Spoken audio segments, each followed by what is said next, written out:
Olá, bom dia, 10 horas 2 minutos, horário de Brasília.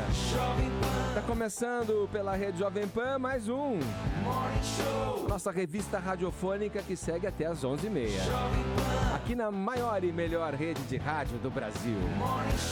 Vamos juntos, hein? Hoje, quinta-feira, dia 2 de junho de 2016. Seguimos aqui repercutindo em nossa conversa matinal todos os assuntos que pipocam no noticiário do Brasil e do mundo. E te convido aqui a seguir com a gente nessa conversa. Você pode interagir também, daqui a pouco eu digo as vias. Estou aqui na presença dos meus amigos de bancada, Paulinha, Zé Armando, a Ellen, o Tonholi. É hoje. Todo mundo reunido para entretê-lo. Você que vai indo para o trabalho, indo para a faculdade, para a escola e começando os seus trabalhos em casa aí, no seu chamado home office. Muito bom ter vocês com a gente, hein? Vamos nessa.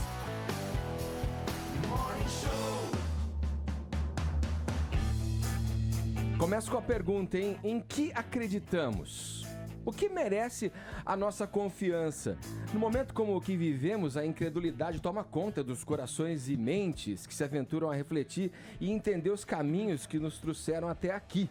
O descrédito, ao olhar o panorama do mundo de hoje, é sem fim. Aqui na nossa casa, o Brasil, impera aquela desconfiança do velho matuto que aprendeu com o índio e o caboclo a não acreditar no colonizador Portuga que pegava o ouro e deixava uma bugiganga qualquer, que levava madeira em troca de um crucifixo, que violentava as índias e escravas por um frasco de perfume. Como isso forjou, se é que forjou, em nosso caráter a ideia de levar vantagem em tudo, hein? De ter um jeitinho especial para resolver as coisas. Pode haver relação entre isso? Para nos ajudar a entender melhor essa identidade do brasileiro, essa nossa identidade como povo e responder perguntas sobre como os hábitos de nossos antepassados estão relacionados à nossa maneira de viver, à nossa maneira de ser. Vamos receber aqui no estúdio a historiadora Mari Del Priore, que lança o livro Histórias da Gente Brasileira. E eu te convido a passar a próxima hora e meia com a gente nesse Morning que tá só começando. Jovem Pan Morning Show. Eu converso com você, Ellen, primeiro. Olha, foi preso aí mais um envolvido no caso do estupro coletivo no Rio de Janeiro, né? Foi sim, Edgar, o Rafael Duarte, de 41 anos, ele que é autor do vídeo, aquele que acabou sendo a comprovação mais forte até o momento do estupro no Rio de Janeiro, em que a jovem aparece desacordada e aí tem outras pessoas ali tocando essa jovem e rindo da situação. Ele é o autor do vídeo e foi detido, então. A gente já vai falar mais, atualizar as informações deste caso e de tudo que está focando em torno deste caso também aqui no país. A presidente afastada já entregou a defesa ao Senado, né, Tonholi? O calhamaço de 300 páginas e se você disser que tem uma linha de inteligência ali, vai ser uma contradição em termos, já eu te mostro. Ô, Zé Armando, estamos na crise econômica, isso não é novidade mais para ninguém. Crise brava, né? Crise brava. Eu quero saber se as emissoras já superaram essa crise, Zé. Não, a projeção é de uma crise grave até dezembro. Começa a melhorar lá para o meio do segundo semestre do ano que vem. Vou falar sobre isso. Vou falar também sobre a vice-liderança, uma surpresa aí na conquista da vice-liderança no painel da televisão. E vou contar a história de um cantor famoso aí, que errou o caminho. Fiquei curioso agora, hein, Zé? Errou o caminho. É verdade. Não é aquele seu caminho. Nem eu tô sabendo, viu, ouvintes, dessa história. Vai ser surpresa. Pra não gastar muito quando você erra o caminho. Vai ser surpresa pra mim. Ô, Paulinha, o filho do Bowie, você acha que ele conseguiu fazer uma boa adaptação do Warcraft? Então, há controvérsias, né, Edgar? Warcraft é um jogo que tem 20 anos de tradição, um game. Parece que os gamers estão amando. Mas e a gente, mortais? Mas não é pros que gamers. Que não estão ligados. Não sei, é um filme de cinema. Teoricamente é pra todo mundo, não? Daqui a pouco a gente discute mais sobre isso. Falado, olha, e mais o impacto bilionário do reajuste salarial do funcionalismo público, o processo de cassação de Eduardo Cunha e também o esporte, mais precisamente a Copa América, exatamente. Ó, você pode interagir com a gente pelo 931-17009, é o nosso WhatsApp, para você mandar a sua pergunta para nossa convidada de hoje, a historiadora Mari Del Priore, que fala sobre a história do Brasil, né, de uma maneira diferente pra gente gente aqui no programa. Pode mandar também suas críticas, sugestões, elogios. Pode usar o canal de contato com o Morning Show da maneira como você bem entender, tá certo? 931-17009 e sempre tem aqui o kit do Morning para quem participa da programação. Hoje com perguntas para a historiadora Mari Del Priore aqui no programa, tá?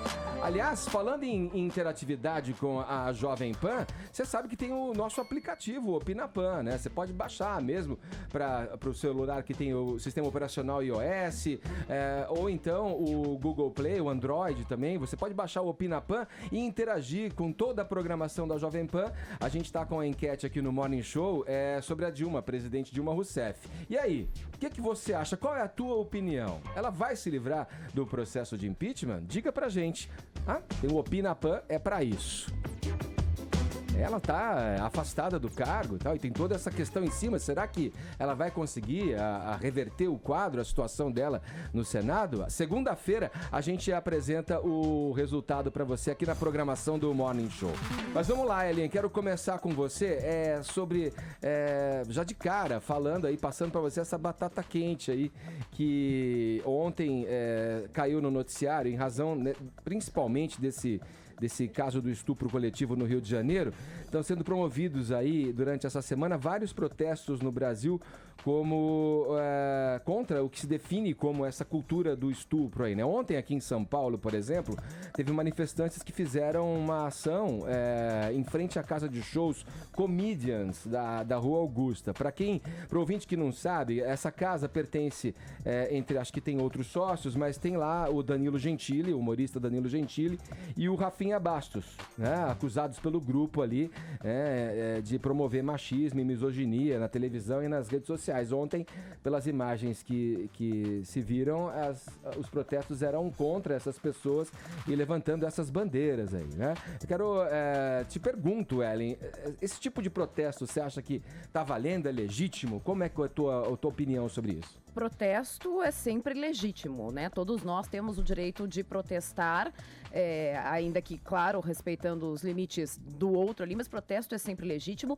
Esse protesto aqui em São Paulo, especificamente, ali em frente a essa casa de comédia, tá criticando justamente esses ditos comediantes aí, né? Que gostam de promover o seu pseudo-humor em cima da humilhação alheia, e eu acho que é super legítimo elas fazerem isso. Foi viu? Foi pelo menos 40 cidades ontem, em todo o país, houve protestos de grupos feministas tentando chamar atenção para uma coisa que é difícil, eu sei, é difícil as pessoas aceitarem, ouvirem, né? Que é o seguinte, não é um caso pontual, não dá para tratar o estupro como uma coisa pontual e só um caso de segurança pública. É um caso cultural, enquanto não se mudar a nossa cultura e o lugar que a gente enxerga as mulheres na nossa sociedade, não vai mudar a violência contra a mulher. E esse protesto em frente ao Comedians é muito simbólico nesse sentido de, eu sei que a gente aqui no programa, né, sempre cai nessa discussão novamente do politicamente correto, não politicamente correto. Gente, humor tem que ser inteligente. Dá pra fazer humor inteligente sem precisar fazer troça ou humilhação ou esse tipo de coisa que é ridícula e que perpetua sim, porque não é piadinha. Né? Não sejam burros. Nosso idioma não é ingênuo, não é piadinha. Quando a gente fala... Ellen, quantos seguidores você tem no Twitter? Quantos seguidores você tem no Twitter? 2.000, por quê? O Rafinha Bastos tem 14 milhões. Quem tá certo? 2.000 pessoas ou 14 milhões? Tem 14 milhões apoiando estupradores? Quantas pessoas apoiaram Hitler? Desculpa. Mas peraí, você tá chamando o humorista de Hitler? Você sabia que essa passeata foi paga? Sabe por que foi paga? Quem me passou esse vídeo ontem à noite? Danilo Gentili, tá bom? Quem filmou isso? O Brasil de... Meu amigo não, eu escrevo um livro com ele. Não, é sócio, desculpa. Sócio, tá me acusando de ser sócio, como você é sócia do PT. A questão é a seguinte, olha aqui, ó, veja bem. Brasil de Fato filmou isso. Quem é o Brasil de Fato? Um jornal mantido pelo Sem Terra. O que eles fizeram? Invadiram o prédio da Presidência da República, deram uma pernada de anão nessa polícia babaca do Alckmin que caiu no conto. Aí a gente tinha foto brutal de um PM enforcando uma mulher. Esse cenário já estava montado para arrancar essa foto. Bom, em seguida... o cenário estava montado. Claro, a menina... combinaram com o PM de a menina... Não, isso aí, Tonholi. Peraí, minha querida. Você tá dizendo isso. Você burra, você não tá ouvindo. Não. Peraí, eles montaram um cenário. Eles montaram um cenário. Não, me respeita.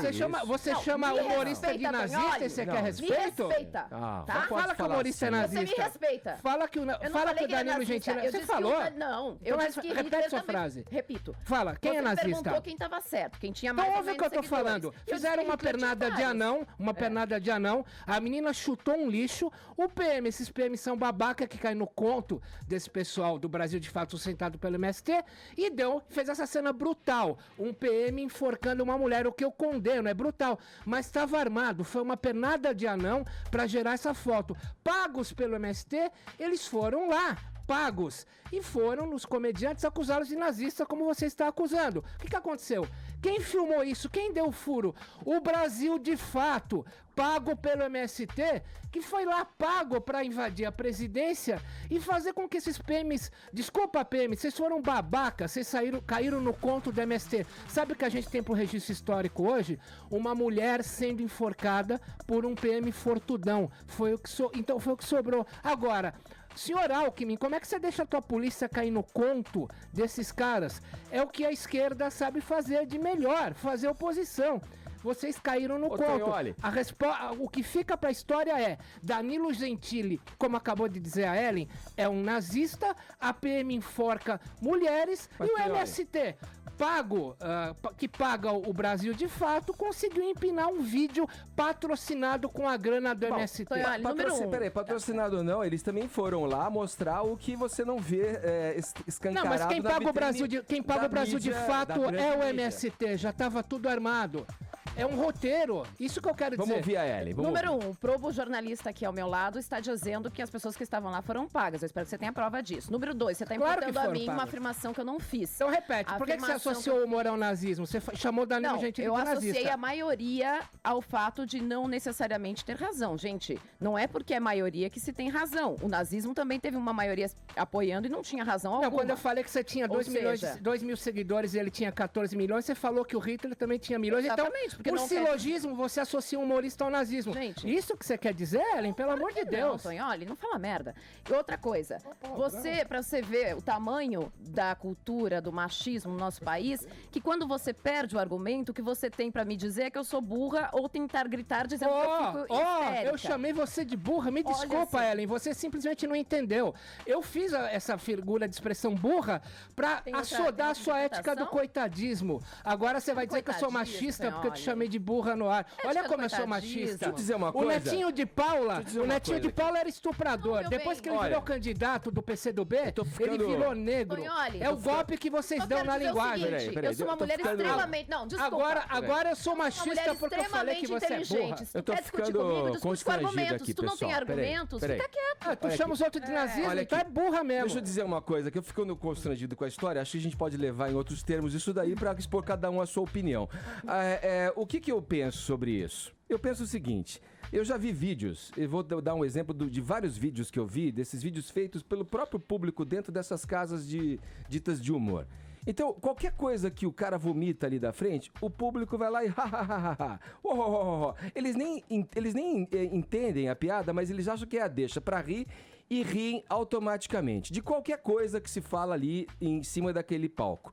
Se você pensar um pouquinho quando o sujeito estiver contando uma piada e não rir mais, porque talvez não tenha graça de fato fazer piadas com X ou Y, enfim, minorias ou enfim, desfavorecidos, você não rindo mais, o humorista inteligente aí, não vai mais colocar essa piada em pauta. Então, se tem esse eco aí, é porque alguém acha que é engraçado esse tipo de coisa ainda nos dias de hoje. Então fica a dica aí, presta atenção na piada e vê se realmente você acha graça no que está sendo dito ali. Mas, Edgar, vai ter gente que vai achar graça. Então, e que achar graça. Não, tudo bem. E que ria, mas é que tem gente, Zé, que ri sem entender, Zé, mano. Então, mas porque tem gente que ri só, sabe? Concordo com agora você. Agora ri aí, porque agora é hora de rir. Eu, por exemplo, nunca nunca ri com os Trapalhões. E também não fiquei frustrado por isso, porque achava aquilo uma porcaria. Que tirava um sarro de negro, nordestino e viado. Achava aquilo também, o Chico Anísio. Negro, nordestino e viado, a vida toda. O fato é o seguinte, agora também há uma perseguição. O stand-up não é um estilo brasileiro. Veio lá de fora, a gente importou isso daí. Como importamos o funk também. Houve uma máfia que impôs isso daí. E há um público para isso. Se o público gosta, vai lá e ponto final. Se eu não gosto, não dou meu dinheiro lá. É mais fácil, não preciso nem ir lá na frente me manifestar. Se eu não acho graça na piada deles, não vou. Teatro vazio é a pior coisa para um artista. É isso. O Ellen, de maneira civilizada, não precisa ir lá bater panela. Vamos só amarrar então essa história, né? Tem a história. Que é violência. Tem a história do vamos fechar com a informação que você trouxe aí do outro preso no caso do estupro coletivo do Rio. Vamos terminar com o jornalismo, né, vamos gente, lá. que é importante. Vamos lá. Bom, então a gente tem a secretária voltou atrás com relação aos casos de aborto. Você sabe que, olha, eu acho que tem escuta aqui do Morning lá no Palácio. Tem escuta do Morning lá no Palácio. Depois a gente falar que tem vários casos. Que tem vários casos. Depois a gente falar aqui ontem, né, a respeito da nova secretária aí de Política para as Mulheres, a Fátima Pelais, ela acabou tendo que voltar atrás, gente, e emitiu uma nota ontem dizendo que não condena o aborto em casos de estupro. Isso é diferente do que ela defendeu enquanto deputada federal. Agora, em frente à pasta das mulheres, tá vendo? Eu não apostei nisso, tá vendo, Ellen? A gente julga antes. Deve condenar. A gente julga às vezes com uma visão preconcebida, não é nem preconceituosa. Não fala que ela evoluiu, porque o silogismo reverso quer dizer que você dizia que ela não era evoluída. Cuidado, você pode ser preso. Não é, mas o que eu quero dizer é o seguinte, a gente julgou a mulher de uma maneira preconcebida. Ninguém julgou, Zé. A gente só falava, é um absurdo. Ela evoluiu porque ela não era evoluída, Zé. Nossa, cara, vocês estão demais hoje. Nós 5 aqui ontem. Ninguém julgou, a Ellen só relatou. Não, a Ellen ontem virou e falou, é um absurdo, ela que ela não é laica, porque ela não pode misturar. A mulher com a fé dela foi lá e dizer que ela evoluiu pra mulher sapiens, e Armando, olha o que você tá falando lá. É demais hoje, ela no cargo camisa que tem, de força já tem que manter a imparcialidade, independentemente do que ela acredita pra ela no cargo que ela tem. E ela manteve a imparcialidade. Agora sim, voltou ontem essa mesa julgou a mulher. Mas por que será que ela voltou atrás, né, Armando? Ela não julgou também. A Ellen trouxe a notícia. É fato, não é fato, não é julgamento. Pelo amor de Deus, Armando disse que ela evoluiu, cara, isso é grave, meu. Olha, não sei se evoluiu ou não. O fato é que ela não usou do olhar religioso dela pra julgar uma coisa. Que bom! Opa, ainda bem. Vamos espantar os convidados, gente. A única coisa é que a gente foi preconceituoso ontem. Assumam, vocês usaram de uma visão pré-concebida da mulher. Ô Zé, eu não concordo com isso. Eu não fui preconceituoso. Eu ouvi o relato da Ellen e a gente só colocou aqui... Julgou já que a mulher ia ser contra. Frente ao cargo que ela exerce e que ela representa, ela teria que ser imparcial e não misturar as coisas que ela tem como crença própria. E não foi imparcial? À frente do E não foi imparcial, Edgar? Ela tem. Ela não foi imparcial? É que nós julgamos ela antes. Ela retoma uma posição de outrora e coloca-se, então, que não é mais... condena mais o caso de aborto. Em casos de estupro, ela mudou de opinião. Então, bacana isso, é bom, é bom a gente poder mudar de opinião. O que eu quero dizer é o seguinte, vamos refletir que ontem nós julgamos de uma maneira... Ontem ela tinha outra opinião, Zé Armando, isso você não tá entendendo. A mulher Agora não ela tinha, mudou, que bom. Ela tinha uma opinião da época que ela foi deputada, com o viés religioso dela, não como a pessoa responsável, gente. É isso. É que a gente já chega atacando pedra no povo. Isso mesmo. Vamos lá, 10 horas, 20 minutos, o horário é de Brasília.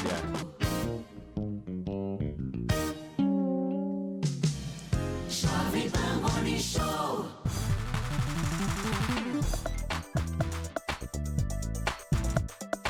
Estamos de volta com o Morning Show, hoje quinta-feira, 2 de junho, ufa! Vamos lá para Brasília, o Zé Maria Trindade, nossos olhos e ouvidos na capital federal, tem informações a respeito da cassação. Finalmente foi pedida a cassação do presidente afastado da Câmara dos Deputados, o Eduardo Cunha. Bom dia, Trindade. Alô, Trindade? Estamos tentando... Assustado, não quer entrar no ar. Ele tá revendo o que ele vai falar aqui. E ele percebeu que hoje, entendeu? Aqui no Twitter a gente tá usando a hashtag Brasil Mostra a Sua Cara. Vocês podem participar com opiniões diversas aqui, tá? Estamos aceitando todas. Pode participar se colocando da maneira como você achar melhor. Sem preconceito. Vamos colocar uma musiquinha aqui, ó. Ufa, vamos respirar, vai. Bob Marley não faz mal a ninguém, né? A gente tá aguardando aqui a conexão com o Zé Maria Trindade, que vai trazer essas informações. Tá grampeado, Edgar. Tá grampeado, isso é grande. Tá uma apologia Bob Marley aí, meu. Que é isso? O Bolsonaro progressista... Você gosta do Bob Marley? Você gosta dessa música, One Love? Música é boa, pô. Eu não gostei da briga, Quando né? que você gosta? Eu gostei da briga do Tonholi com a Ellen. Tem que ter diálogo, pô. Aí. A vida é feita com diálogo. Isso aí. E você costumava ouvir o Bob Marley quando você tava fazendo o quê, o Bolsonaro? Tava aquilo lá que você fazia também, né, Edgar? O quê? Uau, hein? Aí, tá na linha? Vambora então. Trindade tá na linha com a gente. Vamos saber sobre a cassação, as últimas informações sobre o pedido de cassação. Bom dia, Trindade. É isso. Opa! Bom dia a todos. Eduardo Cunha está reagindo, mas eu tenho a impressão que agora fulminou, viu, Edgar? A cassação está próxima, terça-feira. A gente espera que tudo seja conduzido dentro da lei, tudo direitinho, mas que com as evidências que temos aí, né, Trindade, não tem outro caminho para ele senão sair fora, né, de fininho, né? É impressionante, assim, os detalhes que o relator conseguiu colocar no processo, viu? Sobre dinheiro recebido, sobre falas da mulher dele, dizendo que não sabia, isso tudo está no processo, né? De que aquela dinheirama toda tinha origem irregular, e as contas, e os números das contas dele no exterior, e definitivamente dizendo que o trust significa propriedade dele no exterior, já que tem liquidez e poderia voltar. Então, como é que ficou? O plenário do Conselho de Ética está dividido. A ideia aqui é que fique mesmo empate, e aí o presidente, o deputado José Carlos Araújo, deve desempatar e portanto, aprovar o processo de cassação. Tem 5 dias de prazo para ele apelar. Eu já ouvi aqui da tropa choque dele de que haverá apelação à Comissão de Constituição e Justiça. Então, em mais 15 dias, depois de terça-feira, eu tenho a impressão que o processo estará finalmente na Câmara e será votação aberta no plenário. Ou seja, o deputado vai ter que dizer de que forma votou. Ô Trindade, deixa eu te fazer uma pergunta. O que embasou oficialmente, né? O que embasou o parecer do deputado Marcos Rogério apresentado na casa? Porque a questão ali envolvendo o dinheiro de propina, o dinheiro de corrupção, ficou fora, é isso? Ele deu um jeito. O que ele fez? Ele fez um parecer, o relatório propriamente dito, e aí ele citou tudo o que foi investigado. E ali ele transcreveu como foi a história, do Maquiavel, diz que não se deve fazer como Maquiavel, onde os fins justificam os meios. Ele diz que os fins não justificam os meios, né? Porque Eduardo Cunha tem um argumento de que precisava derrotar a presidente Dilma, né? E no voto dele, ele foi limitado por uma decisão do Valdir Maranhão. E aí, no voto dele, ele falou do artigo 5º, que diz claramente sobre esconder patrimônio, omitir. E aí ele pegou o Eduardo Cunha nessa história de omissão de patrimônio, além da mentira de que não tem contas no exterior. Mais uma vez, o Valdir Maranhão. Aliás, Edgar, o deputado do Maranhão aqui, o Vambert, que é o líder do PDT, falou a seguinte frase: olha, o Maranhão não é o Maranhão. Maranhão é muito maior do que o Maranhão. Nunca pense que o Maranhão é como o Maranhão, você entendeu? Tá bom, Trindade. Obrigado pelas suas informações. Boa quinta pra você em Brasília. Um abraço. É isso, obrigado. Olha, a gente daqui a pouco segue no Morning Show, conversando aí sim, definitivamente entrando no papo sobre a história do Brasil com a historiadora Mari Del Priore, que já tá aqui nos estúdios da Jovem Pan para conversar com a gente. Agora 10h29, horário de Brasília. Pode interagir com a gente, 931-7009, o nosso WhatsApp, para você fazer sua crítica, sua sugestão, né? Mandar perguntas. Pode ficar à vontade, tá certo? Para interagir com a gente. Tem sempre um kit do programa com a caneca e a camiseta para ser sorteado entre os participantes. Certo, Paulinha? E aqui no Twitter a gente tá usando a hashtag Brasil Mostra a Sua Cara. Você pode mandar a sua opinião. Pode mandar, tá bom? Sou bem receptiva. Não vai ter treta. Não. Ou vai? no Twitter? Né? Será? Olha, então, hashtag Brasil mostra a sua cara. Afinal de contas, estamos mostrando a nossa cara a todos os instantes, né?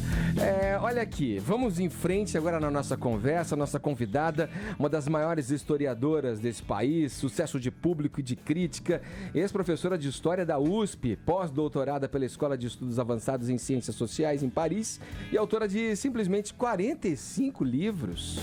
Ufa, né? É muita coisa, né? Já está entre nós aqui a Mari Del Priore. Bom dia, Mari. Bom dia, gente. Esse programa é absolutamente eletrizante. Eu tô fascinada. É arrasador. Eu quero ouvir Morning Show todo dia. Eu quero ter essas manhãs fantásticas.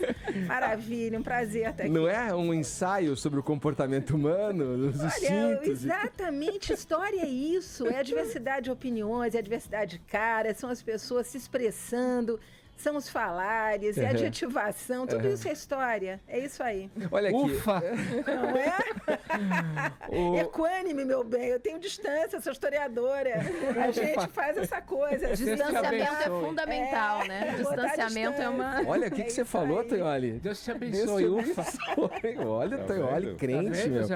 Ô, Mari, vamos lá. Eu comecei aqui fazendo um ensaio, um pequeno editorial sobre essa questão, né? Do quanto essa relação de extração do colonizador, de usurpar direitos, características culturais do povo que ele encontrou aqui, atravessa o tempo e chega aos nossos dias. Frente a esse quadro que a gente tem hoje, de fulano, ele não se contenta em roubar 1 milhão, ele quer roubar 1 trilhão. Ele não tem parâmetros mais e de toda banalização em torno do que é justo, do que é honesto e do que deveria ser levado ao contrário em Brasília. Eu queria saber se você vê alguma relação na maneira como a gente foi colonizado como nação e as atitudes dos políticos que a gente tem hoje nos representando, bem entre aspas, aí em Brasília. Pois seria tão fácil a gente dizer que é tudo culpa dos portugueses, né? Aliás, a gente culpar os outros é também um hábito, mas eu diria que isso não é só do Brasil, não.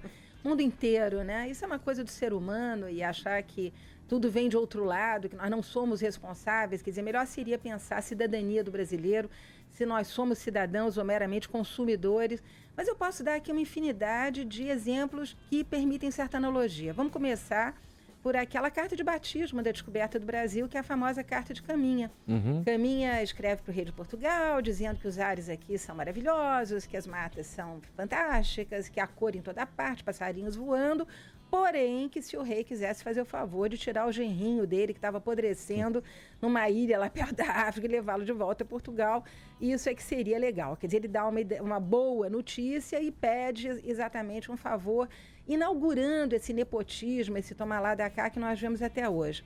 Se a gente for acompanhando a documentação que nós temos, por exemplo, sobre o período colonial, é fantástico a gente ver o desespero dos governadores gerais portugueses cá na terrinha, vendo a corrupção em toda parte. Quer dizer, eu estou me lembrando aqui do famoso Marquês de Lavradio, que é nome de muitas ruas em todas as cidades do Brasil, que chega nas aduanas, que chega lá na alfândega do Rio de Janeiro, e ele pergunta, meu Deus do céu, quanto buraco! Não, esse buraco é por onde saem as coisas que vão ser vendidas, né, sem pagar impostos à coroa. E aqui, nesse cantinho, aqui vão os produtos para Portugal, pagando taxas. Então, você vê na correspondência dos governadores gerais essa vontade de arrancar os cabelos, porque a corrupção já estava instalada. Mas eu só quero dar um exemplo que eu acho que os nossos espectadores e ouvintes vão achar engraçado. Eu descobri a avó do pichuleco. A avó do pichuleco, que é uma expressão muito interessante, numa correspondência de um pessoal que vem com Dom João, depois futuro rei Dom João VI, de Portugal para o Brasil, e eles estabelecem um engenho na Bahia. E o cara simplesmente escreve para Portugal dizendo que ele não conseguia fazer nenhum negócio no Brasil sem, 3 pontinhos, chupancinha. Chupancinha. Uma palavra absolutamente inacreditável. Bom, eu não diria, não vamos entrar aí nesse mérito filológico da chupancinha, mas é simplesmente a avó do pichuleco. Você imaginar que em 1823, né, logo depois da emancipação do Brasil. Nós temos registro por escrito de fidalgos, estamos aí falando de fidalgos. Eu mesma trabalhei com o diário de um senhor de engenho da Bahia também, que costumava trocar latas de goiabada por favores dos juízes, mandava vir meias de seda de Portugal para impressionar justamente os advogados. Quer dizer, nós temos uma longa tradição, que eu não debitaria absolutamente aos portugueses, mas as condições de vida no Brasil, né, dessa negociata, do nepotismo, do clientelismo e da corrupção. Isso está tudo aí, é tão atual isso tudo, né? Mari, você, no teu livro aqui que você está lançando, Histórias da Gente Brasileira, você acaba se debruçando ali pelo nosso Brasil Colônia, que você está contando desse nosso início. Eu queria que você descrevesse um pouquinho na tua pesquisa, o que você descobriu sobre, porque você falou dos nossos costumes, não desse Brasil que a gente estuda lá na aula de história, mas dos nossos costumes das gentes que a gente não conhecia, né? O que você pode contar para a gente curioso desses primeiros costumes? Olha, tanta coisa. Primeiro porque o livro é importante lembrar também para os ouvintes que trata-se de uma tetralogia. Quer dizer, a gente começa na colônia e termina nos dias de hoje. O segundo volume sai em setembro, é sobre o Império. O terceiro é sobre República Velha, que é um assunto chatérrimo, que ninguém gosta de estudar na escola. Tem muito nome, tem muita data, tem muita confusão. E aí eu resolvi usar, isso foi muito bacana, só memorialistas e a memórias dos grandes escritores brasileiros, dando voz a eles. Como a ideia é fazer falar a gente brasileira, são eles que contam. Por exemplo, nós estamos aqui na rádio, eu estou lembrando do impacto nas memórias de um Érico Veríssimo ou de uma Zélia Gattai, da chegada do rádio, que era chamado de radiola, era colocado na janela, né, para que os vizinhos todos viessem ouvir. No caso do Rio Grande do Sul, você tem família lá, você estava dizendo isso há pouco, colocava-se nas janelas para que os vizinhos ouvissem a ópera que era tocada ainda em Buenos Aires, no Colón. Então, o impacto da rádio, o impacto do início de uma informação que era extremamente cultural, porque a coisa toda era ouvir música clássica, era muito educativo o rádio, na vida das pessoas. E termina justamente com o último volume, em que eu não vou absolutamente tratar desses anos muito complicados, 1950 a 2000, eu vou entrevistar pessoas. E aí vou entrevistar artistas, esportistas, gente da rua, todo mundo vai contar as suas impressões sobre esses 50 anos antes de chegarmos ao século XXI. Mas respondendo a sua questão, todos os volumes, eles têm uma estrutura, começa com terra e trabalho. Qual é a relação com a terra, qual é a relação com o trabalho, como é que nós extraímos no início. E aí é fantástico, foi uma luta. Eu gostaria só de lembrar, voltando à questão inicial, que, em parte, os nossos problemas nascem também da pobreza extrema desse país, né? Nós continuamos muito pobres, estamos fora do radar das nações ditas, para usar aqui uma palavra que já foi usada de manhã, evoluídas, né? Estamos mesmo, quer dizer, o Brasil é um país periférico, ainda com muitos problemas. Não vamos imaginar que nas grandes capitais reside a realidade brasileira. A realidade brasileira é feita de pobreza, a realidade brasileira é feita de muita e profunda religiosidade. É por isso que homens como Cunha têm um espectro de diálogo invisível. Eu moro numa cidade pequena, que eu chamo de Buracópolis, mas é a antiga Teresópolis, onde as igrejas são muitas, e aí você vê que realmente, na ausência do Estado, a religião tem um papel fundamental, e isso desde a colônia, né? Você pega as festas coloniais, elas são um momento não só de agregação, de sociabilidade, mas elas são um momento também de ajuste de contas, de brigas, né? É o momento em que dentro da igreja você pode mandar matar um desafeto, porque ele está lá, depois você não vai vê-lo nunca mais. A dispersão era tão grande, a pobreza e a dificuldade de implantação nesse país foi fantástica. A gente Mari, esse ajuste de contas que você se refere, ele é muito bem traduzido nessa política atual, né? Parece que está todo mundo lá querendo se livrar a própria pele das coisas, pensando só em si e não no povo que ele teria que representar, estando na posição que está, o político, estou me referindo. Mas tem essa questão mesmo, né? De toma lá da cá, esse revanchismo entre um governo que saiu. Então agora você que não me apoiou, você que não votou as minhas prioridades, agora eu vou sabotar as suas também. Eu queria que você traçasse aí o teu olhar. Como é que você vê, em geral, a situação política no governo do PT, durante esses tantos anos que o PT teve à frente do poder, e agora, em particular, essa tomada do poder pelo Michel Temer, pela oposição? O que era oposição ontem? Olha, eu acho que a gente poderia olhar um pouquinho para trás, primeiro lembrando que, diferentemente do que se diz, né, nós sempre fomos para as ruas, fossem elas de lama, de barro, as ruas, fim do século XVII, XVIII, o povo brasileiro, ele está acostumado, sim, a protestar, ele está acostumado, sim, a dizer, olha, estão pisando nos meus calos. Agora, o que nós não conseguimos ainda é fazer uma agenda comum, mesmo hoje, né, para o país. Vamos pegar um pouquinho aí as revoltas regenciais, que vão marcar, foi uma verdadeira guerra civil, a gente esquece que o Brasil, enfim, de 1832 até 1848, ele foi varrido pelas revoltas as mais sangrentas que você possa imaginar, né? Só para dar um exemplo, falou-se em Maranhão aqui nas notícias, né? O Maranhão não é o Maranhão, pois é. Numa das revoltas mais expressivas do Maranhão, pegou-se uma autoridade, abriu-se a barriga dela e colocou-se lá dentro um porco vivo. Então, realmente são coisas de uma grande brutalidade, são coisas que mostram que o brasileiro, quando ele tem que mostrar as suas garras e os seus dentes, ele o faz. E eu lembro também, nós estamos aqui em São Paulo, que é o coração desse país. Em 1932, a revolta constitucionalista, essa que dá o nome aqui das avenidas, 23 de Maio e companhia, mataram estudantes, quer dizer, o governo de Getúlio abateu estudantes a tiros na porta da Faculdade de Direito, né? Ao mesmo tempo, a Avenida Paulista, e isso fala um pouco de como é que as pessoas capturam de forma diferente essa diferença que eu sublinho nos meus livros, eu estou sublinhando aqui, né? Aqui na Avenida Paulista haviam trincheiras cavadas onde as crianças brincavam, né? Porque os guardas estavam a fim de fazer outra coisa, conversar com os moradores, passear, quer dizer, isso tudo está nas memórias dos nossos grandes literatos que moraram. É curioso você falar isso, só para fazer um paralelo. Só para terminar, quer dizer, nós temos uma tradição sim de ir para as ruas, nós temos uma tradição sim de protestar. O que nós não temos é uma tradição de pensar o Brasil como Brasil. Eu digo sempre que são Brasis. Eu que viajo muito por esse país, eu converso com a gente mais diferente desse país, eu vejo que as demandas são muito diversas. Quem está no Acre hoje, na rua, está pedindo alguma coisa, você acabou de falar isso, são coisas tão diferentes. Pois é, quem está no Acre está pedindo uma coisa diferente de quem está aqui na Avenida Paulista. Quem está no Rio Grande do Sul hoje está pedindo alguma coisa diferente de quem está no Mato Grosso. Então, o problema é convergir essa sinergia que nós tivemos na cultura, é tão importante, e que nos permitiu construir o Brasil, misturando índios, negros, brancos, e não só brancos portugueses, ingleses, que estão aqui desde o século XVI, holandeses, italianos e alemães que vão chegar no XIX, japoneses. Essa sinergia tão bacana que permite a gente estar aqui se olhando e conversando, né? Está faltando essa sinergia na política, está faltando a gente esposar, né? Eu lembro sempre que a palavra responsabilidade tem na sua raiz filológica uma outra palavrinha que é espondere, esposar, responsabilizar. E esposar é casar com ideal, casar com uma agenda. E essas agendas é que nós temos que tornar comuns. Senhora, tem uma perguntinha. Eu gosto muito de um livro, A Ética Protestante e o Espírito do Capitalismo, do Max Weber, em que ele fala que só nações protestantes conheceram o capitalismo primeiro porque são baseadas na ética trabalho, sacrifício e realização. O Estado é o inimigo. Nós somos colonizados pelo contrário disso. A Contra-Reforma Católica, que mandou, na minha humilde opinião, canalhas para cá, como José de Anchieta, envenenou o Brasil com espírito coletivista e submisso à autoridade. Nhonhô manda, caboclo faz. A autoridade é tudo. E aí a pergunta que eu te faço é a seguinte. Eu tenho como uma dessas heranças autoritárias da Companhia de Jesus, que é o imposto embutido.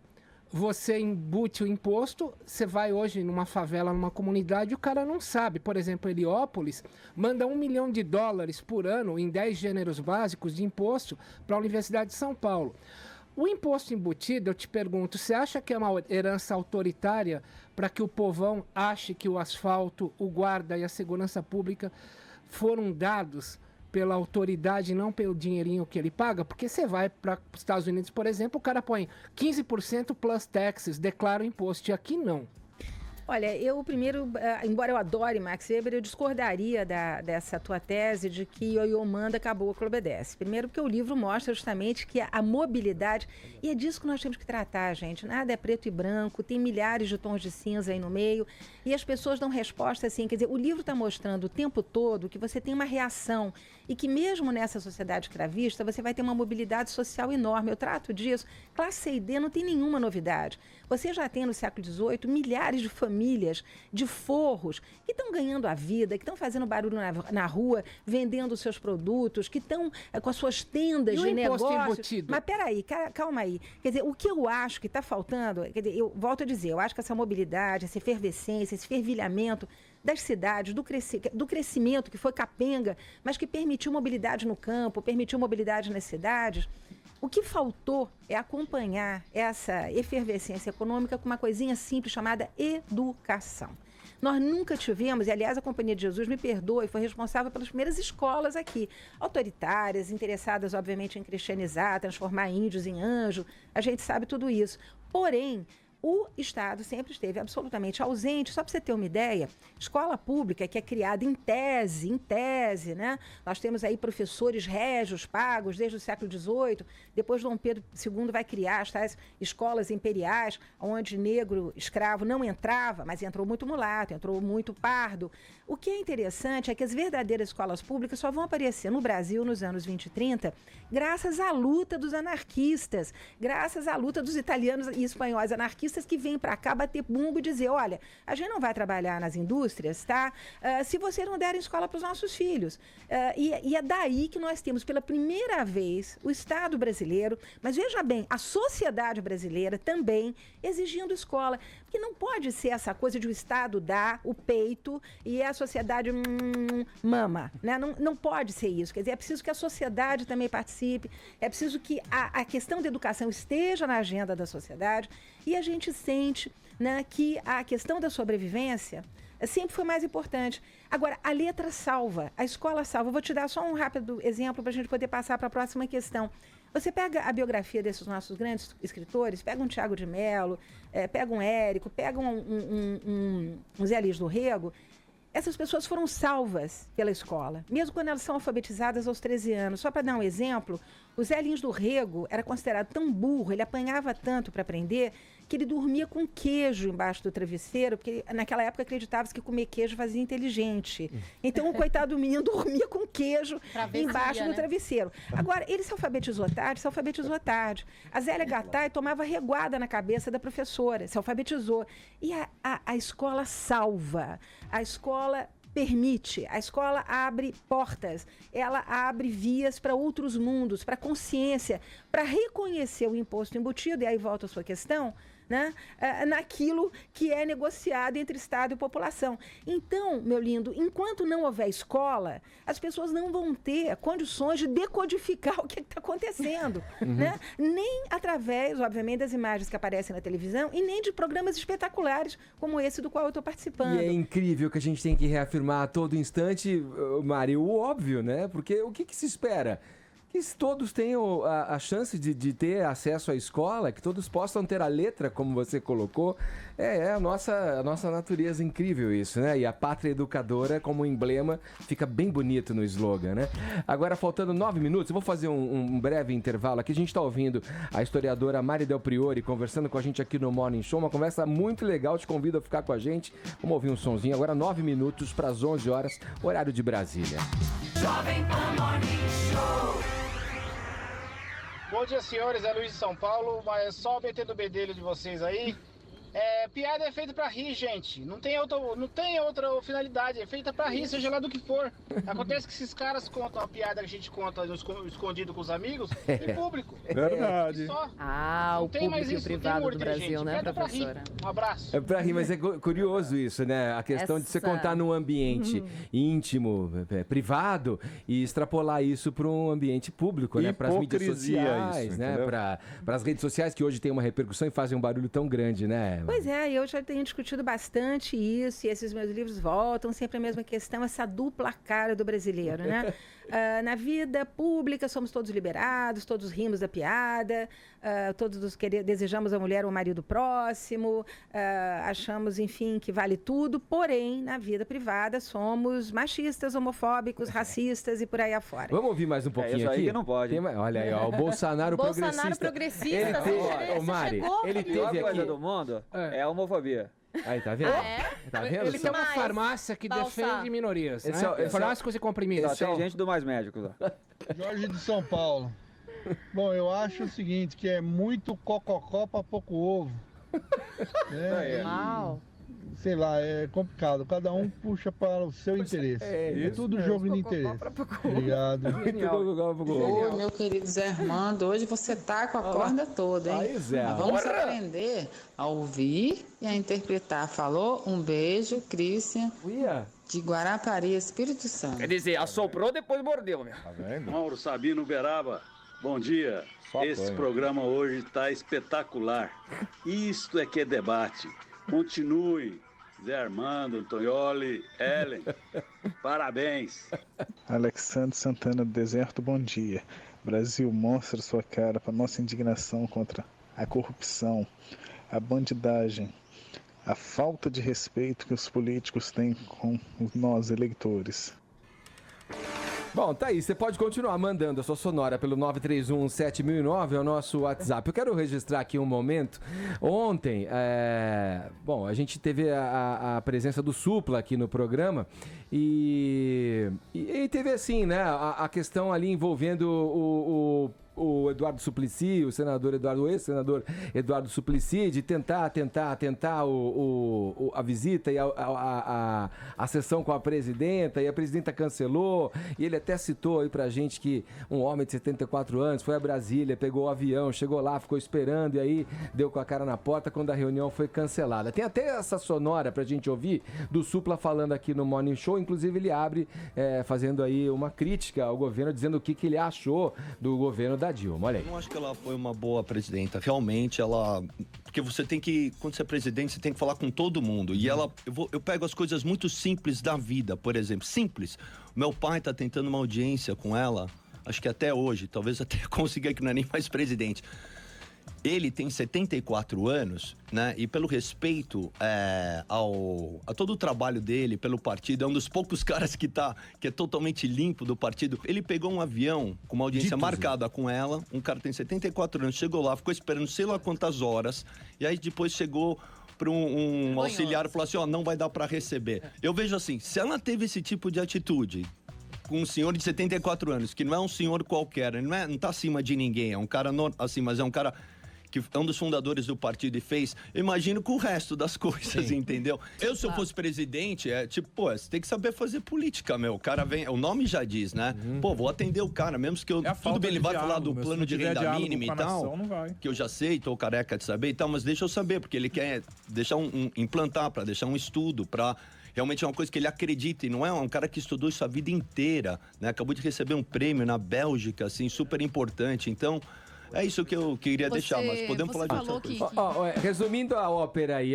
no final das contas, o Suplicy foi recebido pela presidente ontem. Você quer falar que foi porque... Eu acredito nessa história. Conclusão, do Palácio. ela ouve o Morning Show.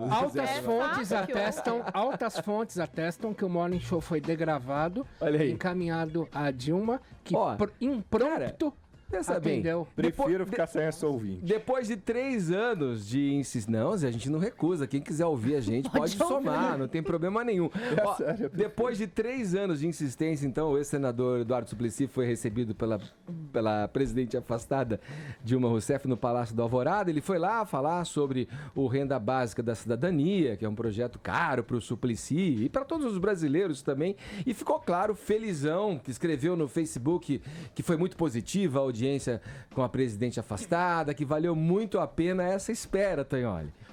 Abraço de afogado ali. Tava o Jacques Wagner com aquela cara de capitão do Titanic, e a gente não pegou na foto, tinha o violinista do Titanic ali fazendo o background.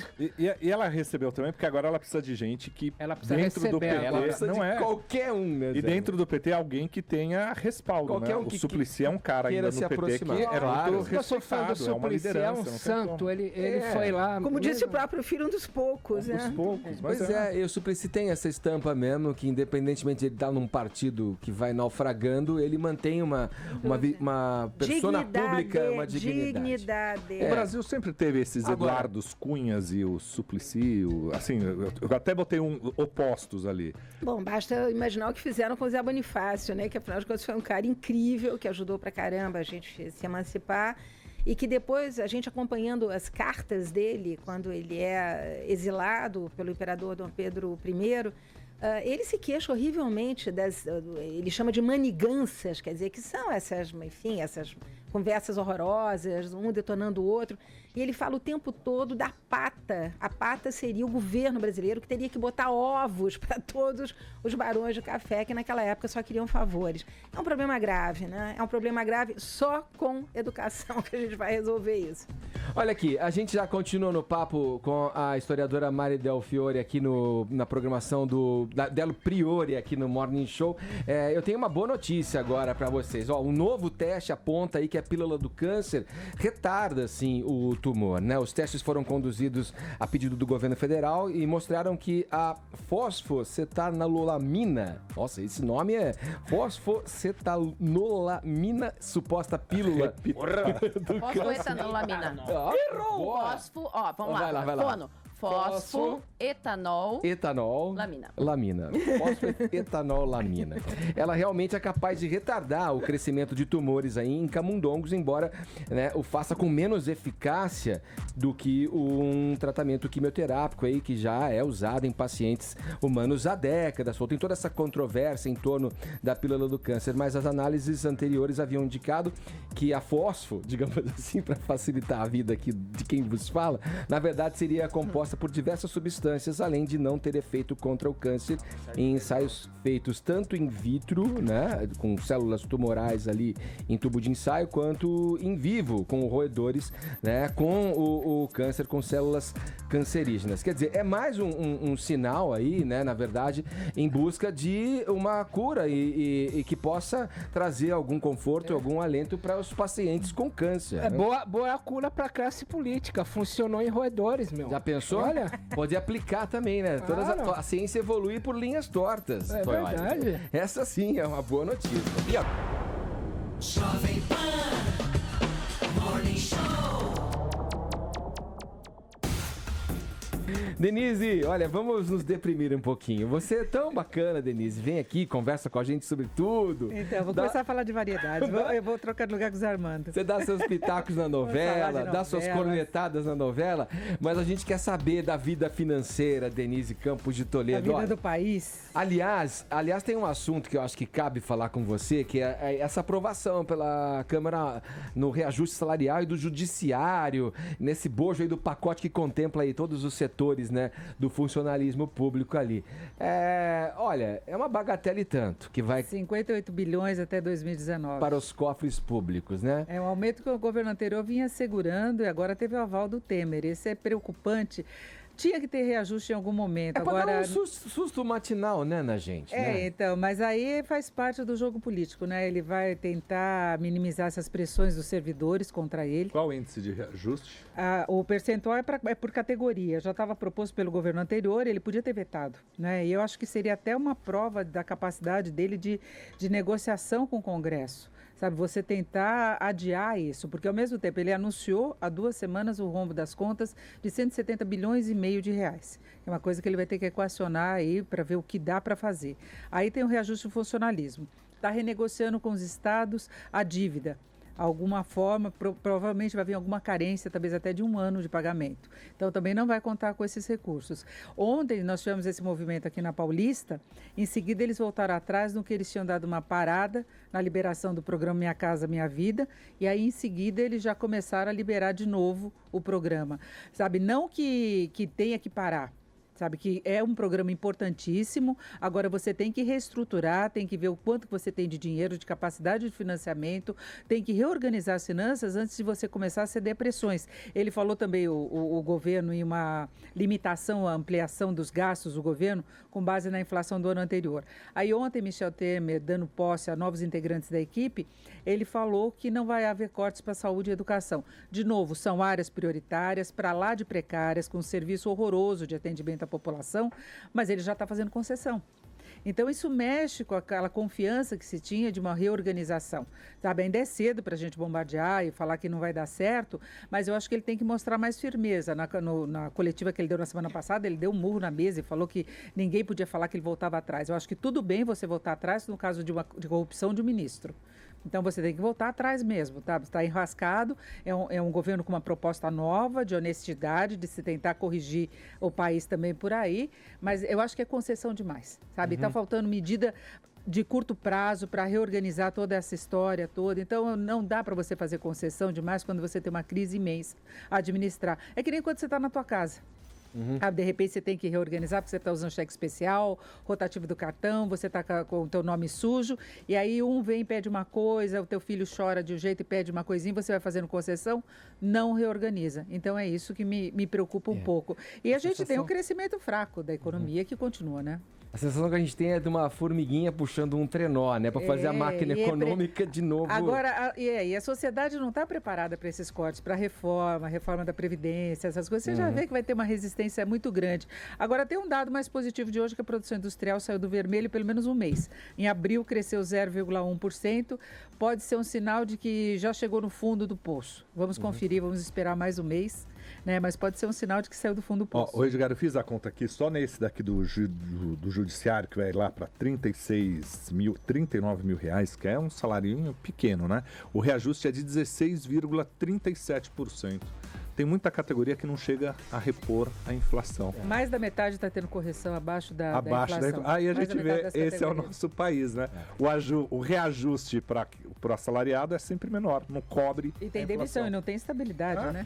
Legal, Denise. Obrigado, viu, pelas suas informações aqui no Morning Show. Fala, Paulinha. Lembrando que a gente está aqui no Twitter, nos TTs Brasil, Edgar. Muito bem. Todo mundo usando a hashtag Brasil. Mostra a sua cara. Vocês podem continuar mandando aqui as opiniões. Estaremos conversando no Twitter. Brasil mostra a sua cara. Vamos voltar aqui no papo com a historiadora Mari Del Priore, conversando com a gente no Morning Show e lançando o seu livro, esse aqui, ó, que está em minhas mãos, para quem nos acompanha pelo live streaming do YouTube e pelo Facebook do Morning Show também. Tem várias maneiras de você acompanhar a gente. Esse é o livro que está em minhas mãos, Histórias da Gente Brasileira, volume 1, Colônia. Bom, Mari, eu quero trazer agora, vamos deixar um assunto mais levinho, gostoso, os hábitos do povo brasileiro, nesse processo que você pesquisou e estudou, que tipo de comida, que tipo de vestimenta eles usavam, tudo isso tá nesse primeiro volume do teu livro? Pois é, Edgar, todos os volumes eles vão abordar, como eu disse, terra e trabalho, depois tem uma parte de consumo, que é muito interessante, que aí a gente entra justamente nas casas das pessoas, quer dizer, sabe, pam, pode entrar.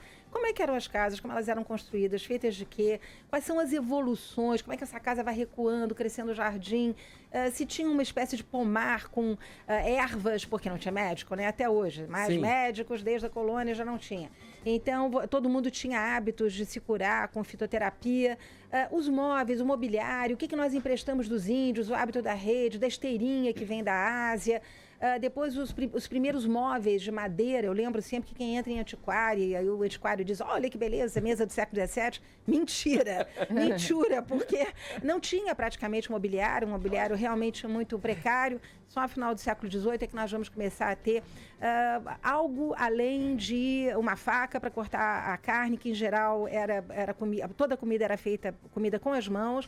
Muitas receitas que misturaram, a doçaria portuguesa com o peixe e a farinha de mandioca que eram consumidos no litoral, o porco e a farinha de milho consumidos no interior do Brasil, e consumos, quer dizer, hábitos de higiene. Vamos falar um pouquinho de higiene aqui, que é uma coisa que interessa, né? Porque das compras, quando você ficou falando, eu fiquei imaginando, olha, não tinha compra digital pela internet, não tinha shopping center. Bom, com certeza. Então, íamos às feiras, armazéns. Indumentária. Eu tenho um capítulo sobre os baús, o que tinha dentro dos baús. As roupas eram... você usava a mesma roupa a vida toda, você tinha um capote melhor que você botava no dia do casamento.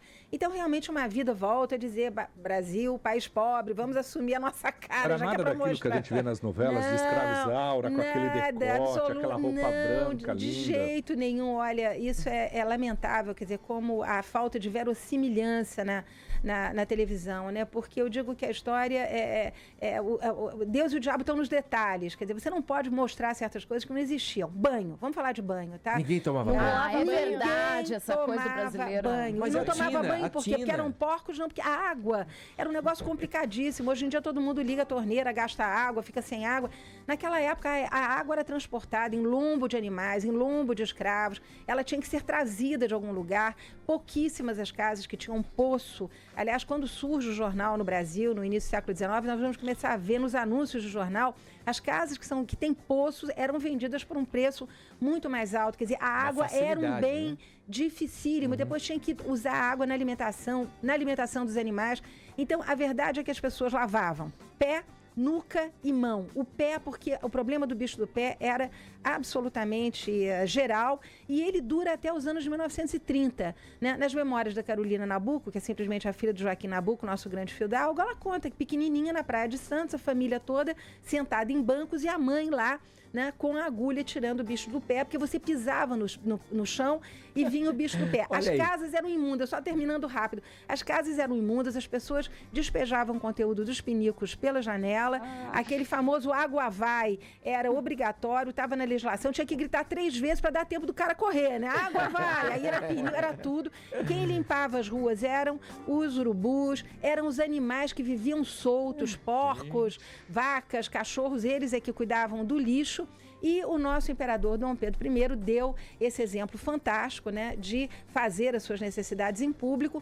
Num grande desfile, ele tinha trazido soldados prussianos e austríacos para compor os exércitos de mercenários, porque nós não tínhamos exército depois da independência, e ele assiste, então, um desfile de austríacos, todos paramentados, fazendo continência, e ele abaixando as calças e fazendo ali o que tinha que fazer. Exatamente.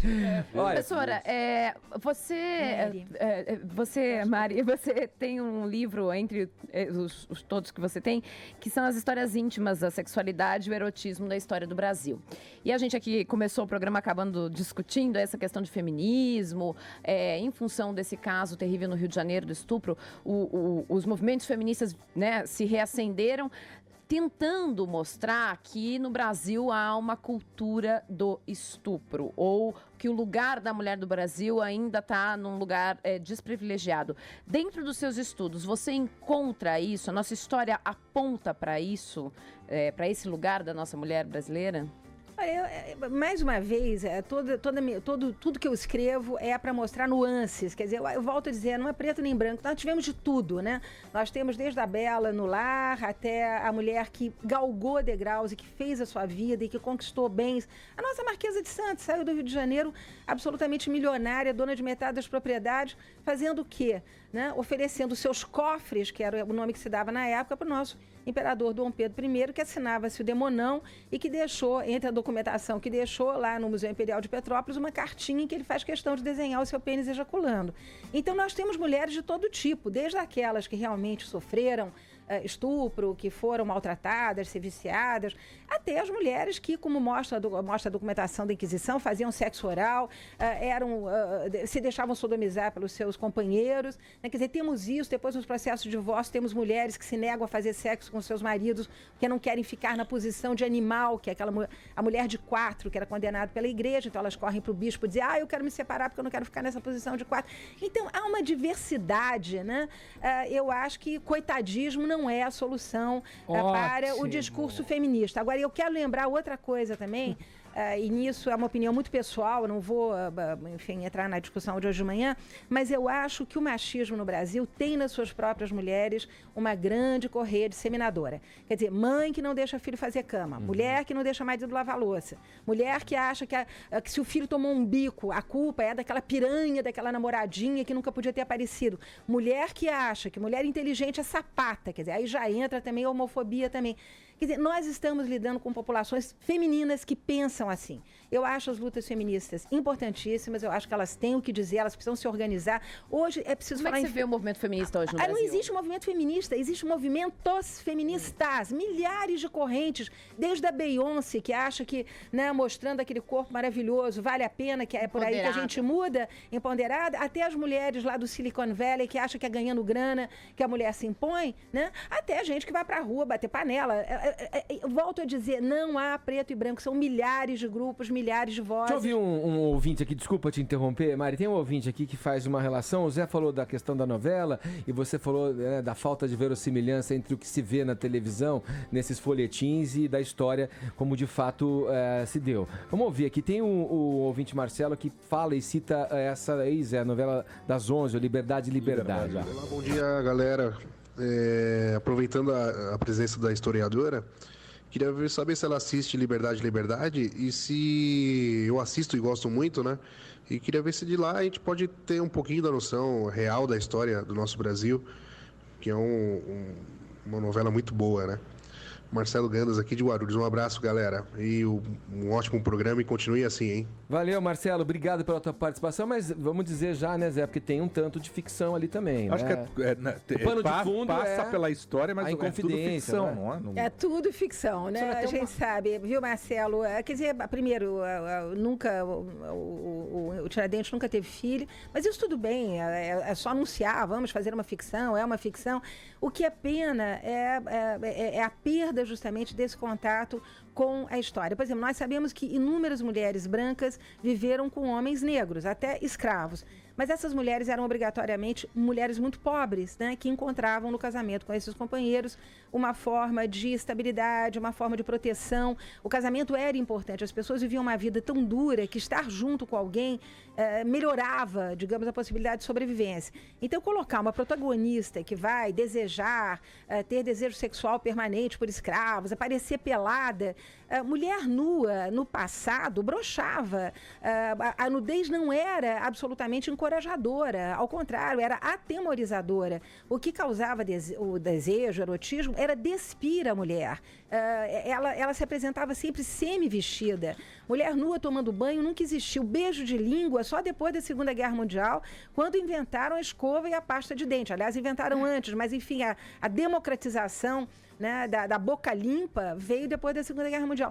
Então, eu só acho que a televisão ela tem que ter um pouco de cuidado com a maneira como ela bombardeia, enfim, imagens eróticas o tempo inteiro, porque a história não é só erotismo, né? A história tem outras formas de conflito que podem ser apresentadas de maneira inteligente e obviamente, ancoradas naquilo que aconteceu. Liberdade vai colocar a relação de dois homens. Era improvável aquilo, né? Não, ao contrário. A documentação da Inquisição prova que os amores homoeróticos eram comuns no Brasil colonial. Nós tivemos alguns sodomitas que foram queimados em praça pública, não muitos em Portugal. E casos, processos, os caras viviam de mão dada, saíam, penteavam o cabelo do seu namorado, mandavam bilhetes amorosos, protegiam, mandavam presentes. Não, você tem relações homoeróticas desde o século XVI. O que eu imagino é que, apesar da reação e da perseguição da igreja, né, a moral católica, como já foi lembrado aqui, sempre foi muito pesada, mas, quer dizer, bater em gay como se bate na Avenida Paulista de São Paulo, eu acho realmente um absurdo. E sou absolutamente contra qualquer forma de homofobia. Paulinha, fala, meu querido. Eu vou falar. Fala. Agora chegou a minha hora. Vai. Então, Mária, você contou várias coisas super curiosas. Os ouvintes aqui estão adorando todas essas peculiaridades que muitas vezes a gente não aprende na escola. Fica muito focado ali o fato histórico, o que você precisa saber. Conceitos e as pessoas horrorosos se interessam, às vezes, pela vamos história. Você acha que por tudo que está acontecendo hoje, o brasileiro está se interessando mais pela história, contada dessa forma diferente, com nuances, que na verdade é a nossa história, lógico, né? Lógico, mas sem dúvida nenhuma, quando dizem que brasileiro não gosta da sua história, eu acho isso honestamente inverdadeiro. Eu falo para centenas de pessoas, cada vez que eu faço um evento, eu reúno 200, 300, 400 pessoas que querem saber a história, agora não conseguem ler tese de mestrado e doutorado, e elas têm que ser feitas, é muito justo que se faça.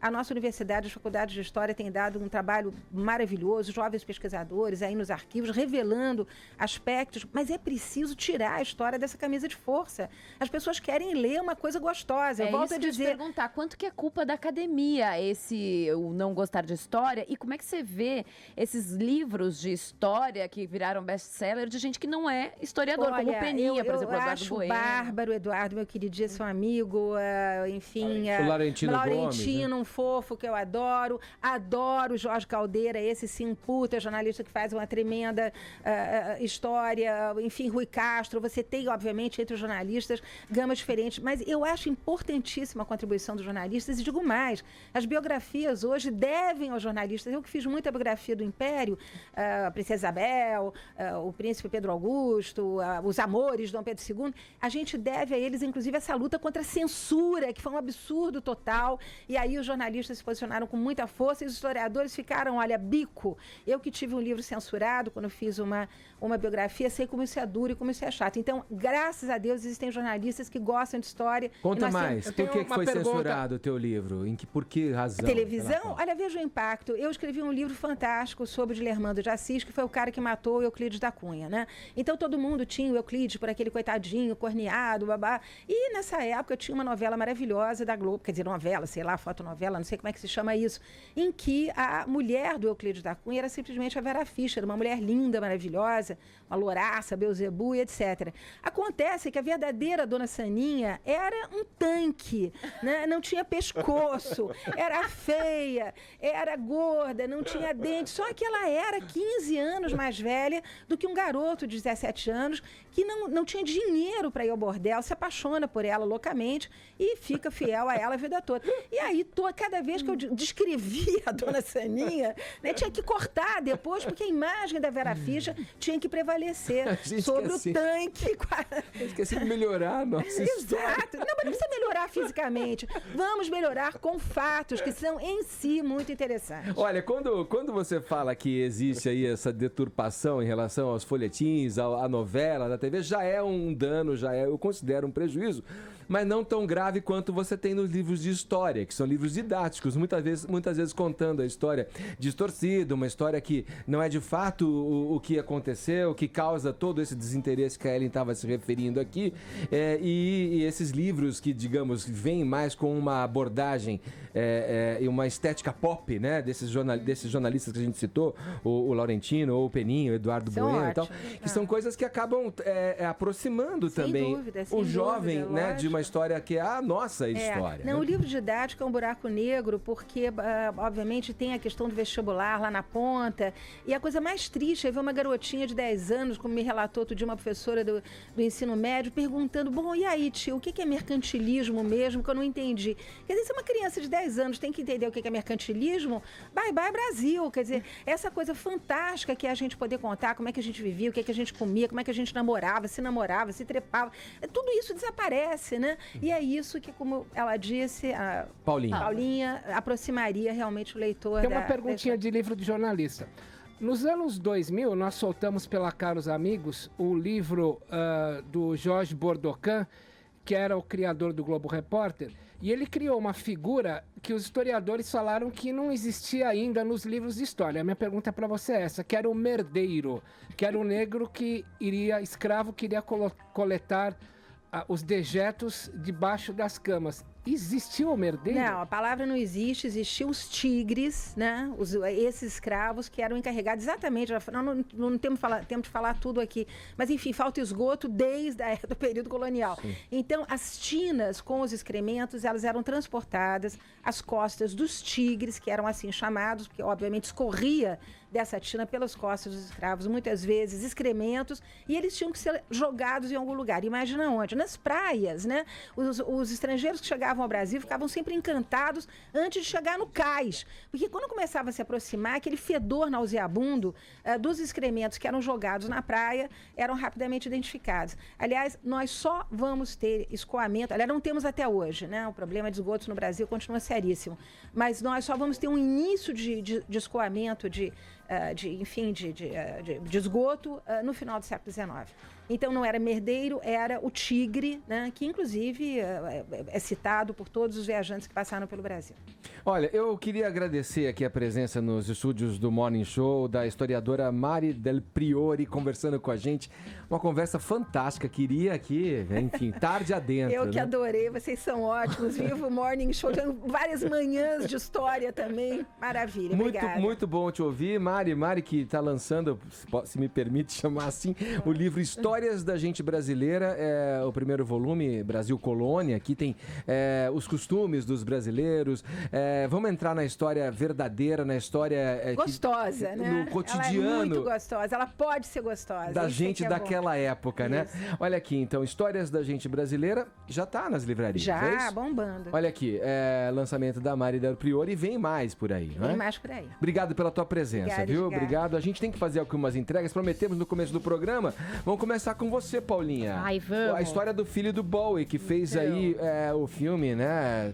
Sobre Warcraft aí, né? Warcraft, o primeiro encontro de dois mundos. Pode virar aquelas sequências com muitos e muitos filmes, viu, Edgar? Tudo depende do dinheiro, né? Que arrecadar nas bilheterias. É uma adaptação de um game que já tem 20 anos aí no mercado. Muita gente joga Warcraft. Eu não vou nem tentar explicar a história pra vocês. Não, é coisa complexa, eu não sou gamer, mas o cara Isso que é engraçado. O Duncan Jones, que é filho do David Bowie, é super gamer, ficou 3 anos da vida dedicado a esse projeto.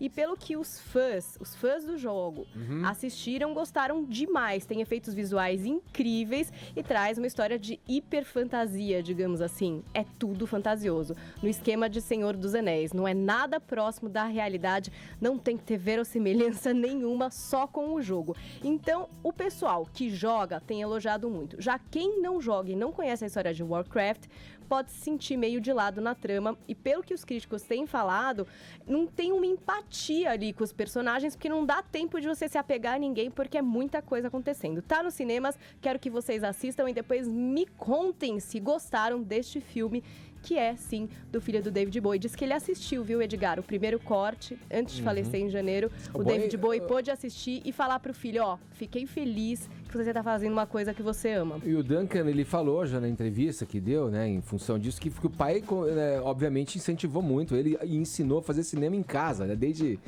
molequinho, né? Lá no meu blog, que é o jp.com.br/Paula Carvalho, tem 2 outros ótimos filmes do Duncan Jones pra vocês conhecerem, inclusive Lunar, que é o grande destaque.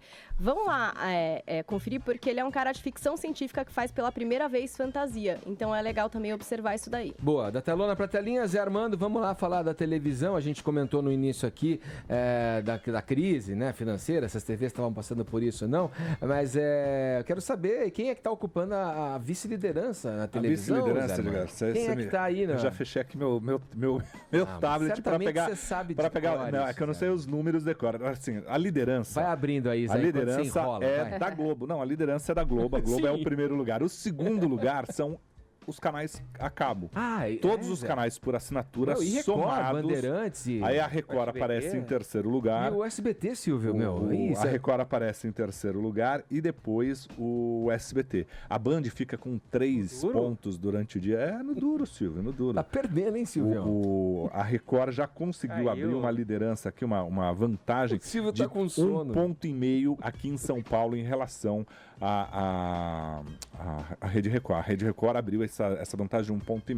E a Globo mantém com 12 pontos a liderança. Ainda tem uma frente, para você ter uma ideia, o lugar mais apertado, talvez, para os canais a cabo, somados, óbvio, nessa vice-liderança, é no horário noturno. Aí a Globo abre uma vantagem, a Record gruda, né, nisso, mas ainda dá 13 pontos para a TV a cabo contra 10 da Record. Mas é a distância menor que tem no horário nobre. Em relação à crise, todos os executivos de emissoras de televisão dizem que pelo menos até dezembro não tem como reverter esse cenário. Caiu muito o número de anunciantes, caiu muito o número de ações. Para você ter ideia, tem um programa dominical que de 8 ações que seguravam o programa hoje realizam ali 2, no máximo 3 ações nas tardes aí dominicais. É um prejuízo grande, só projetam algo um pouquinho melhor para o início do ano que vem, lá pela metade do primeiro semestre do ano que vem. Falado, Zé Armando. Vamos fechando a lojinha. Temos prêmios pro Twitter também. Hoje olha foi aí, muito legal. A gente ficou nos TTs, ainda estamos. Aí, muito bem, hein? Com a hash escolhida por Edgar, Brasil mostra sua cara. Tem muita gente continuando a música e muita gente comentando o programa.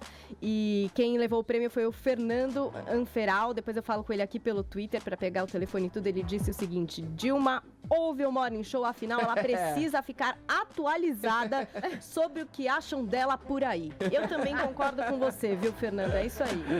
É isso aí. Bom, aqui no WhatsApp quem leva é o Marcelo, de São Paulo. Ele comentou, fez a pergunta aí e tentou traçar aí um paralelo com a trama de Liberdade, novela que está sendo exibida pela TV Globo, com a nossa historiadora convidada de hoje, a Mari Del Priore, aqui no Morning Show. É isso, pessoal. Vamos fechando a lojinha. E depois, né, de todo esse bate-papo matinal efusivo e quente hoje, vamos fechando o Morning Show. É isso. Tchau, Paulinha. Tchau, Ellen. Tchau. Falou, Tonioli. É hoje. Falou, José Armando. Valeu. Também. Amanhã tem mais, hein? O número tá lá no blog, viu, certinho. Legal que você ficou com a gente até agora. Amanhã tem mais às 10, você já sabe, a gente tá ao vivo aqui na programação da Jovem Pan.